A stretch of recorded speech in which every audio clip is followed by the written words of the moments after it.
Professional dialogue. I conducted a discussion on the forum between February 23rd and 25th, 2016. My discussion included 3 other members of the EDUC 5203 course, Scott, Bradley, and Elaine. My discussion was divided into 2 sessions or topics. On day 1, I was primarily concerned with discovering what my discussion members highlighted as the pros and cons of one-to-one device use, how best to incorporate these devices to achieve our educational goals, and, lastly, whether or not a 21st century tool was being used to its fullest extent within the 20th century framework we teach in. On day 2, I addressed my main topic by inquiring of my members what they considered best practice when it came to implementing one-to-one devices in schools. I received several good responses to all of my questions. Bradley brought up the issue of BYOD, or bring your own device, as it was occurring in his school district, and while one-to-one and BYOD are separate branches of the same tree, he highlighted that some of the pros and cons are the same. Paperless lessons that increase the skills of our digital learners.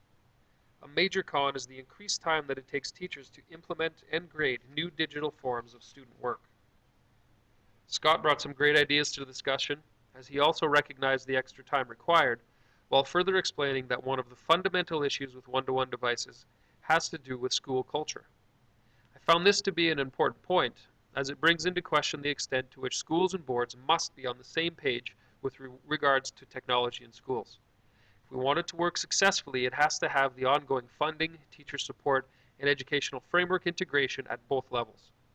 Scott also corroborated that, in grade 12 particularly, using one-to-one devices would be at times at odds with the drive to prepare students for their government standardized testing versus using the devices effectively and efficiently. Elaine's initial response added much to the list of pros and cons.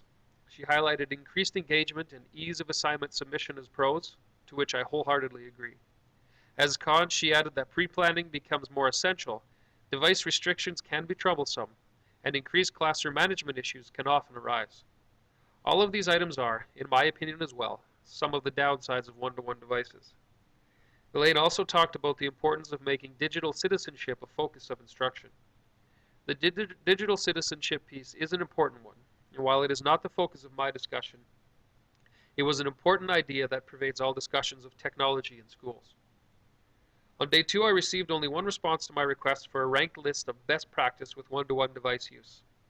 I wanted to see how closely my participants and I would align when it came to how best to use one-to-one devices.